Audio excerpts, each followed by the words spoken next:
Então, agora para nossa última parte da aula, falta explicar o algoritmo Quicksort, que é um algoritmo de ordenação também. E depois eu vou fazer com vocês um exercício bônus, digamos assim, de programação dinâmica. O Quicksort é um algoritmo que, no pior do caso, ele é de ordem quadrática. Então não tem nada demais. Só que no caso médio, ele também é de ordem n log n. E ele tem a vantagem sobre o merge sort de não precisar ocupar memória adicional. Eu não tenho aquele array auxiliar que o merge sort tem. Como é que ele funciona? Eu escolho um elemento desses n do meu array para ser o pivô. Aqui, nesse caso que eu vou mostrar aqui, o pivô ele vai ser sempre o último elemento da lista. Mas não precisa. Pode ser qualquer cara. Pode ser sorteado. Enfim, existem técnicas de escolher esse pivô aí. Existe uma lógica por trás, mais ou menos. Aí o que eu faço? Quando começa o algoritmo, eu vou colocando tudo aquilo. Eu vou ter duas variáveis, né? I e J, vamos colocar assim. Uma que está vindo da esquerda, do array, andando para a esquerda, e outra está andando para a direita. E aí, na que está andando para a esquerda, toda vez que eu tenho uma variável maior que o pivô, maior ou igual ao pivô, eu taco ela para a direita. E toda vez que eu, vindo da direita agora, eu tenho uma variável menor que o pivô, eu taco ela para a esquerda. Eu vou mostrar o algoritmo depois, vai ficar mais claro. Mas qual que é a ideia? A ideia é que eu divida a minha lista em duas partes. Uma parte à esquerda, onde todo mundo é menor que o pivô, e uma parte à direita, onde todo mundo é maior ou igual ao pivô. E aí no final, quando essas duas variáveis que estão percorrendo a lista, né, se encontram, aí eu vou lá, eu coloco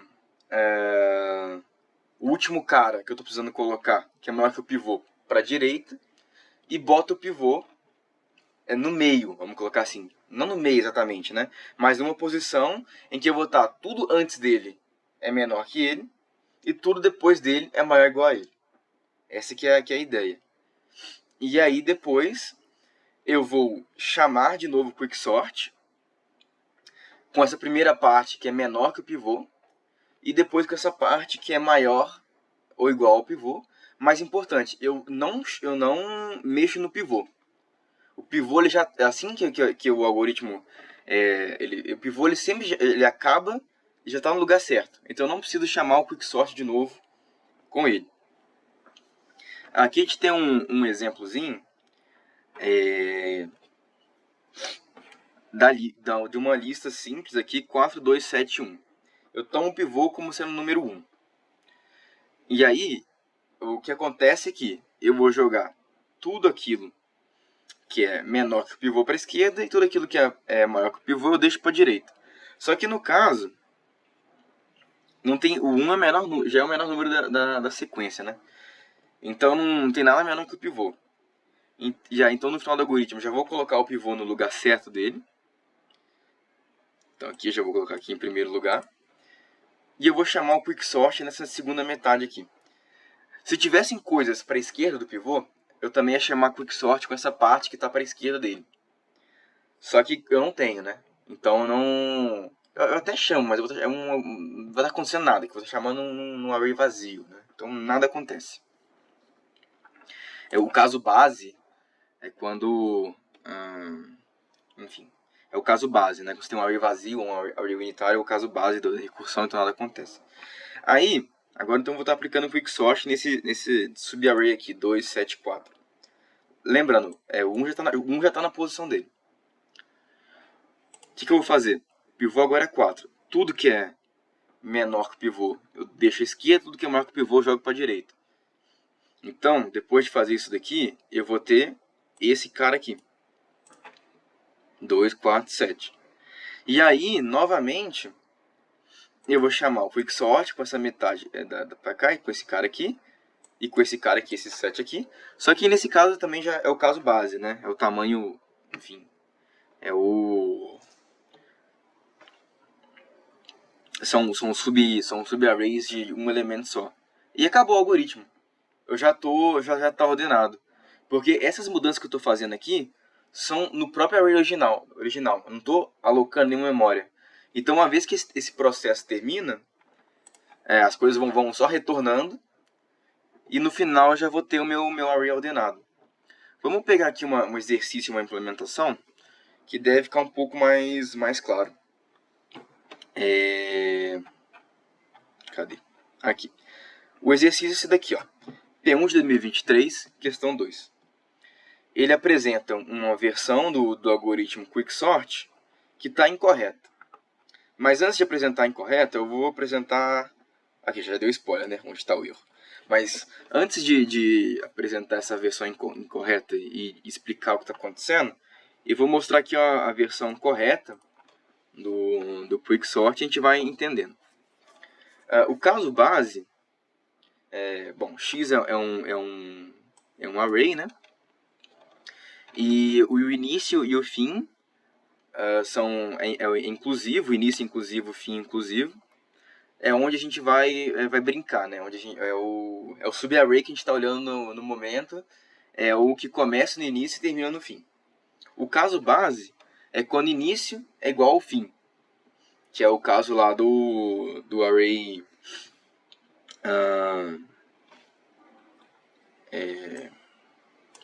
se o início for maior ou igual ao fim, são os casos vai ser o caso do array vazio, ou do array com um elemento só, que é o caso base que retorna. Legal. Passado o caso base, eu defino E de esquerda, que é início. Por quê? Que é a variável que tá vindo da esquerda para a direita. O P eu vou chamar de fim, que é o último elemento à direita. O D eu vou chamar de o P de pivô, tá? P de pivô. Porque, como eu comentei, o pivô, a gente vai tomar ele como X de P, que tá aqui, né? Que é o elemento mais à direita. E o D é o índice que está vindo da direita para a esquerda, que ele é igual a φ menos 1, ou seja, ele é o elemento que está logo à esquerda do pivô. Aí o que eu faço? Enquanto o que está vindo da esquerda, né, esse índice que está vindo da esquerda é menor ou igual ao índice D que está vindo da direita, enquanto isso está acontecendo, eu vou checar aqui, olha. X de E, esse elemento que está na esquerda, ele é menor ou igual a X de P? Se ele for menor ou igual a X de P, tá tudo certo. Eu não preciso fazer nada. Então, eu venho aqui e somo mais 1. E aí, então, eu vou olhar para o próximo elemento, né? À direita. Se esse cara for, de novo, menor que o pivô, ou menor ou igual, nada acontece. Agora, sei lá, quando aqui vamos supor que, sei lá, E já é início mais 3, né? Estou aqui na terceira iteração. Se X de E agora ele for maior que o pivô, opa, tem algo errado. Porque tem um elemento que está aqui na esquerda e ele é maior que o pivô. Então, ok, segura. Segura esse cara. Então agora eu vou olhar para o D. E o que eu vou fazer? Eu vou olhando para os elementos que estão vindo da direita para a esquerda, né? Enquanto esses caras forem maior ou igual ao pivô, tá tudo certo. Porque os caras que são maiores ou igual ao pivô tem que ficar mais para a direita mesmo. Só que a partir do momento, então, se está tudo certo, eu subtraio um D e vou olhar o elemento que está imediatamente à esquerda desse XD aqui. A partir do momento que eu achei um índice D, né, em que x de D é menor ou igual, é menor no caso, que o pivô, opa, tá errado. Porque aquilo que é menor que o pivô vai ter que estar na parte esquerda do algoritmo. Aí o que eu faço? Para o caso em que E é menor que D ainda, ou seja, para o caso em que... porque eu estou andando com E para a direita e com D para a esquerda, né? Então, para o caso onde esses caras ainda não se encontraram, eu apenas troco eles de lugar. Ou seja, aquele elemento que estava maior que o pivô na esquerda e aquele elemento que estava menor que o pivô à direita, eu vou trocar os dois de lugar. E o processo repete. E assim, desse jeito que eu vou conseguindo colocar os elementos que são maiores que o pivô lá do lado direito e menores que o pivô do lado esquerdo. Até que eventualmente vai acontecer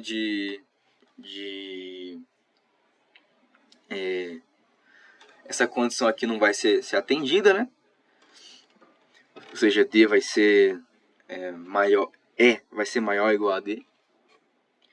E aí, o que eu faço?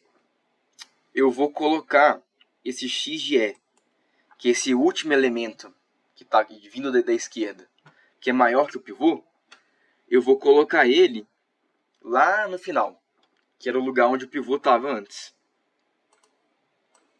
Aqui, ó, x de P, que é o último elemento, né, que é o P igual a fim. Eu vou colocar esse x de E, que é o último elemento que eu achei andando da esquerda para a direita, que era maior que o pivô. E o pivô eu vou colocar no lugar dele. Né? X de E é igual a pivô, x de P. E agora? Agora eu vou chamar o quicksort novamente, indo de x, indo do início até o E menos 1. Lembra? E é onde o pivô está agora, o índice E. E foi o que eu tinha falado antes. A gente chama o quicksort, a gente não chama com o pivô. Porque o pivô já está no lugar certo dele, né? Na lista ordenada. E aqui depois eu vou chamar agora com E mais 1 e fim. E é assim que o algoritmo funciona. Essa é a ideia do quicksort. Qual que era o erro aqui da questão? Aqui, ó. Quicksort x início E, não E menos 1. Por quê? Quando ele chama com o pivô, pode acontecer de ter uma recursão infinita. Por exemplo, vamos pegar um array muito simples. X é igual a 1, 2. X é igual a 1, 2, início é igual a 0, fim é igual a 1. Né? O que vai acontecer aqui? E é igual a 0, P é igual a 1, D é igual a 0. E menor ou igual a D? Sim, os dois são igual a 0. X de 0 é menor ou igual a 1? Quer dizer, x de 0 é menor ou igual a x de 1? Sim, porque minha lista é de 1 e 2, né? Então esse cara aqui é menor. Então beleza, não faço nada. Quer dizer, eu somo mais 1. Só que agora o meu E vai ser 1 e o D vai ser 0. Então esse while aqui morreu. Acabou esse while. Aí eu vou pro while de baixo. Em que eu vou ter, de novo, D igual a 0. Aliás, eu nem vou entrar nesse while, né? Porque meu E já vai ser 1, o D vai ser 0, então eu nem entro nesse while. Então, ok. Então eu tenho E igual a 1, D igual a 0 agora. Eu vou... E menor que D? Não. Então não faço nada aqui. E agora o que eu vou fazer é fazer tempo igual a x de E, ou seja, tempo igual a 1, igual a 2, porque x é igual a 1, então tempo igual a 2. O x de E, então agora é igual a 2 também. Ou seja, aqui eu não fiz nada. Eu troquei elas por elas. Resumindo é esse.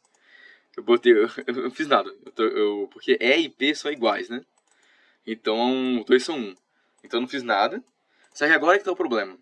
Quando esse cara aqui é E, eu vou ter meu início é 0, meu E é 1. Que é exatamente a mesma coisa que tinha aqui, ó. Então eu vou chamar o quicksort de novo, só que com os mesmos parâmetros. E o que isso quer dizer? Que eu vou ter uma recursão de novo para todo sempre. Aqui um exemplo, eu vou para mostrar isso para vocês. Aqui eu tenho 1, 2. Olha o que vai acontecer. Eu vou tentar rodar esse programa para sempre aqui, ó. Aí vai dar um erro, né? Limite de recursões atingido. Então essa era a sutileza. No quicksort você não chama... quando você chama o quicksort de novo, você exclui o pivô dessa brincadeira. Agora indo para a questão bônus, é uma questão da 4 da prova de 2023. Essas questões 4, elas são meio complicadas porque elas são questões de lógica de programação, por via de regra. Rapidamente, né, programação dinâmica é o princípio de utilizar uma computação realizada no momento anterior, no momento posterior, né, de reaproveitar computações que você faz. Essa questão é o seguinte: eu tenho matrizes de uns e zeros, matrizes n por m, e eu quero saber qual que é o tamanho da maior submatriz quadrada só de 1. Por exemplo, nessa matriz aqui de exemplo, a resposta é 3. Por quê? Porque eu tenho uma submatriz quadrada só de 1 de tamanho 3 por 3 aqui dentro. E a ideia é resolver isso em complexidade OM vezes N. E a estratégia a ser adotada é criar uma matriz auxiliar S, M por N, de tal modo que ela é preenchida da seguinte maneira. O valor que está aqui, por exemplo, S é 0, 0, é igual ao tamanho da maior submatriz quadrada de uns, que tem o elemento A00 na quina inferior direita. Como assim? No caso, aqui é 1. Por quê? Porque a maior submatriz quadrada em que esse cara aqui está na quina inferior direita é 1. Certo? Porque não tem como ter... Se fosse, sei lá, 2, quer dizer que estaria quebrando os limites aqui, ó, da matriz. Não faz sentido. Agora, vamos pegar esse cara aqui do meio, por exemplo. Esse cara aqui, ele é 2. Por quê? Porque a maior submatriz quadrada em que ele está na quina inferior direita é essa daqui, ó. Essa matriz quadrada aqui de 2 por 2. Então aqui é 2. Esse cara aqui que é 3, né? Por que ele é 3? Porque ele está na quina daquele quadradão aqui de 3 por 3 que eu falei aqui, ó. Que tá aqui, ó. Que é o maior subquadrado de uns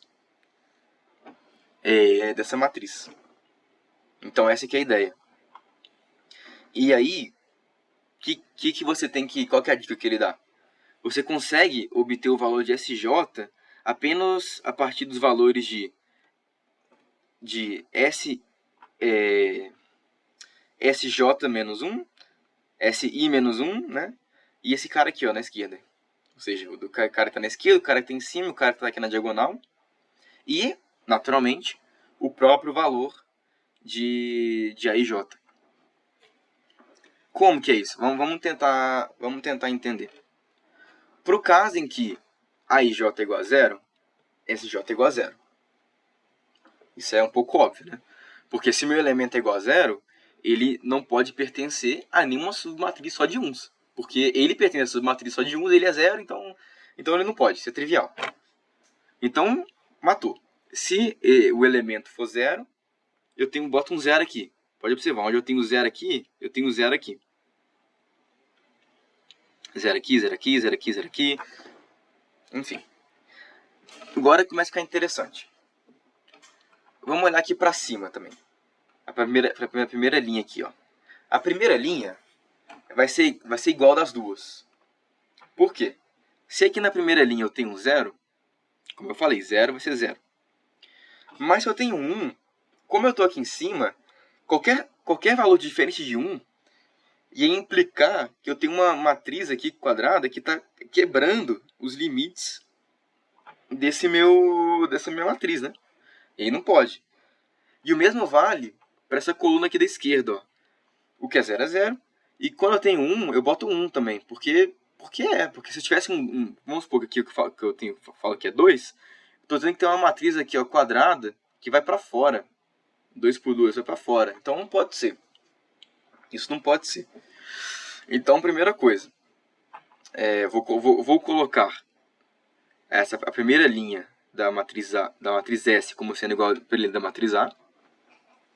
E para os demais casos, né? Para os demais casos interessantes. Vamos pegar aqui, por exemplo, esse 1. Qual que é a ideia? Se eu tenho um 1 aqui para cima dele, eu sei que eu tenho garantido que esse cara aqui de cima é 1. Se eu tenho 1, eu tenho garantido que esse cara aqui é 1. Mas aqui eu tenho um 0. Se eu tenho 0 aqui na esquerda, eu tenho garantido que esse cara é 0. Então, como ele é 1, o máximo, o maior quadrado é ele mesmo. É 1. Vamos pegar agora esse 2 aqui. Que é mais interessante. Esse 2 aqui. Na real. Quando eu olhar para a esquerda, eu vou ver que tem um 1. Ou seja, eu tenho garantido que esse elemento aqui da esquerda é igual a 1. E aqui eu tenho 1. Eu tenho garantido que esse elemento aqui para cima, eu tenho 1. Aqui eu tenho 2. Então o que quer dizer? Quer dizer que aqui eu vou ter eu tenho só 1. Esse quadradinho que eu estou circulando aqui. Mas pouco importa. Apesar desse cara aqui ser 2, esses caras aqui serem 1, está limitando esse cara aqui ser um valor maior que 2. Então, olha o que eu estou querendo chegar. O valor de um elemento de SJ é igual a o mínimo dentre esses 3 caras aqui, mais 1. Vamos pegar o exemplo do 3, que é o exemplo mais legal e mais elucidativo. Eu estou aqui, 3. Eu olho para a minha esquerda, eu vejo um 2. O que quer dizer? Quer dizer que aqui eu vou ter uns. Vou ter um quadradinho aqui de uns. Eu olho para cima, eu tenho um 2. Quer dizer que aqui eu tenho um quadradinho de 2. Eu olho para cá, eu tenho um 2. Quer dizer que aqui, então, eu tenho um quadradinho de 2. Portanto, e aqui é 1, né? Então aqui eu sei que eu sou 1, então aqui eu tenho 1. Daí eu concluo que eu só tenho uns aqui na matriz AIJ. Só vou ter uns aqui. Logo aqui é 3. Então de novo vale que esse cara aqui é igual ao mínimo entre esses 3, que é 2, mais 1. Vamos pegar por que é o mínimo. Vamos supor que aqui eu tivesse um 3 também. Eu tenho 3 também. Então aqui eu tenho 2, 2, e aqui eu tenho 3. Então eu venho pra cá, 3. Aqui, ó. 3. Qual que é o problema? Por que eu não posso falar que aqui eu tenho uma matriz 4x4, por exemplo? Porque, como aqui é 2, eu não tenho essa linha de cima. Para ser 4x4 tinha que ser isso tudo aqui, né? Então, apesar desse cara aqui ser 3, o fato desse cara aqui ser 2, por exemplo, tá limitando. O fato desse cara aqui ser 2 está limitando. Por quê? Porque aqui em cima eu tenho zeros. Eu não tenho uns. Por isso que eu pego o mínimo. Algum desses caras aqui podia ser maior, podia ser, sei lá, 4, 5. Mas se esses caras aqui são 2, então eu vou pegar o mínimo. Vou pegar o mínimo entre todos eles e somar 1. Essa que resumidamente, essa que é a ideia do algoritmo. Então, vindo para cá, eu crio uma matriz S auxiliar, cheia de zeros. Eu preencho a primeira linha de S como sendo igual à primeira linha de A. E eu vou entrar aqui num for loop. Eu vou entrar aqui num for loop. Primeira coisa que eu faço, eu vou estar aqui, ó, i 0. Eu vou estar botando aqui o elemento da coluna 0, de novo, como sendo igual ao elemento da coluna 0 de A. É isso que eu faço. Aí depois, a partir de agora que eu coloquei esse elemento aqui da coluna 0 como sendo igual ao do A, eu vou começar a olhar, percorrer os índices de maneira mais decente, né? Então eu começo aqui. Primeira vez que eu entro nesse for, eu vou estar olhando para esse cara aqui. E aí vai seguir o procedimento, né? Eu vou verificar se a IJ é igual a 1. É igual a 1. Se não for, não faço nada.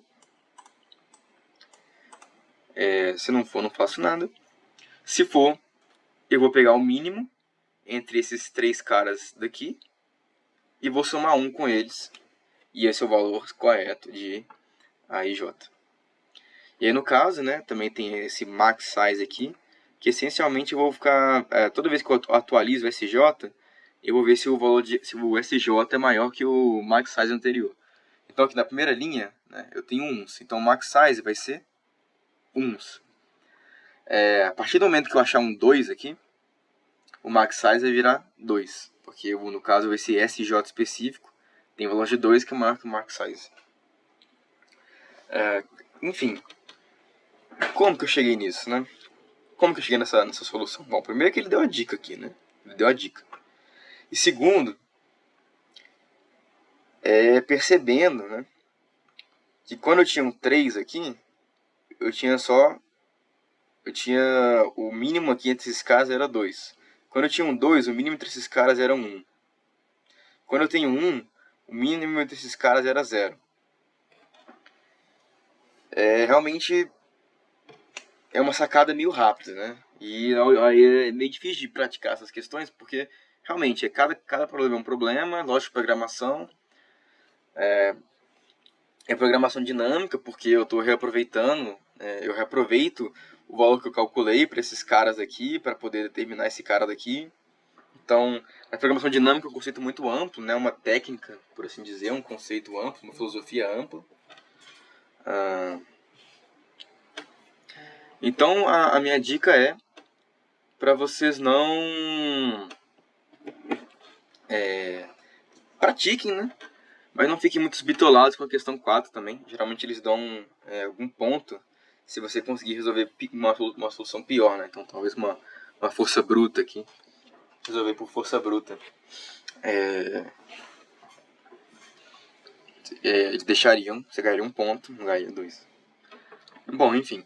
Essa é a aula. Espero que tenha ficado claro. Desculpa se eu me confundi em algum momento com alguma coisa. E é isso. Está finalizado o Fuja.